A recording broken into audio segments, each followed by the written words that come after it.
கர்த்தருக்கு ஸ்தோத்திரம். யெகோவா ஈரே பிரேயர் டைம் சேனலுக்கு உங்களை வெல்கம் பண்ணுறேன்.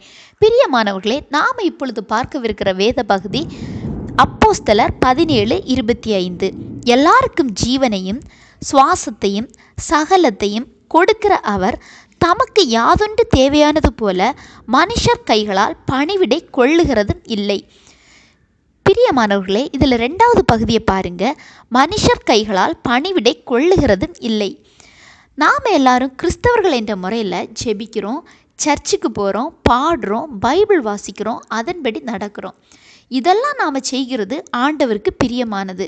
ஆனால் அதே டைமில் நிறைய பேர் இல்லாத காரியங்கள், நிறைய காரியங்கள், அதாவது பைபிளில் சொல்லப்படாதவைகளை நாம் கை கொள்ளுகிறது கரெக்டுன்னு நினைக்கிறாங்க. இந்த அப்போஸ்தலர் 17:25 மனுஷர் கைகளால் பணிவிடை கொள்ளுகிறதும் இல்லைன்னு பார்க்கலாம். ஒரு தடவை யோசிங்க. இந்த உலகம், அதன் குடிகள், வானம், பூமி, அதில் உள்ள எல்லாவற்றையும் படைத்த தேவாதி தேவனுக்கு மனுஷர் கைகளால் பணிவிடை தேவையில்லை.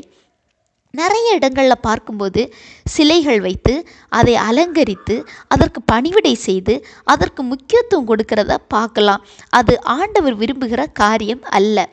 10 கட்டளைகள் ஆண்டவர் கொடுத்த போது கூட நீ உனக்கு யாதொரு விக்கிரகத்தை ஆகிலும் உண்டாக்கவோ அதை நமஸ்கரிக்கவோ வேண்டாம்னு ஆண்டவர் சொல்கிறத பார்க்கலாம். அதே மாதிரி மோசே சீனாய் மலையில் போன போது ஆரோன் வழியாக ஜனங்கள் கன்றுக்குட்டியை வார்த்து அதை வணங்கிய போது அது எவ்வளோ பெரிய பாவமாய் மாறியதுன்னு பார்க்கலாம். அது மாதிரி ஒரு பாடலில் கூட வரும், ஆவியான தேவனுக்கு ரூபம் ஒன்றும் இல்லையே, ரூபமில்லை ஆதலால் சொரூபம் ஒன்றும் இல்லையே, வாஞ்சையுள்ள ஆத்மாவின் இருதயந்தனிலே வார்த்தையாலே பேசுகிற ஆண்டவர் அவர் அப்படின்னுள்ள வார்த்தையை பார்க்கலாம். எனவே மனிதர்களால் உள்ள எந்த பணிவிடைகளையும் அவர் எதிர்பார்க்கிற தேவன் அல்ல. வாஞ்சியோடு அவரை தேடுகிற பிள்ளைகளை நேசித்து வழி நடத்துகிற தேவன், குறிப்பாக பேசுகிற தேவன். மனிதர்களாகிய நாம் யோசித்து புதிய வழிமுறைகளை கண்டுபிடிப்பதில் தேவன் பிரியப்படுகிறவர் அல்ல. வாஞ்சியோடு அவரை தேடுகிறதையும் அவர் சொன்ன வார்த்தைகளையும் நாம் கடைபிடிக்கிறதையும் தான் ஆண்டவர் விரும்புகிறார்.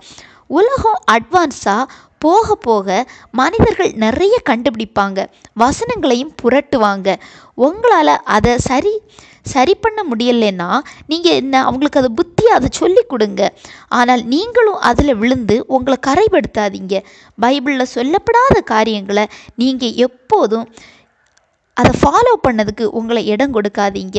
இந்த வசனங்கள் மூலம் ஆண்டவர் தாமே உங்களை ஆசீர்வதிப்பாராக.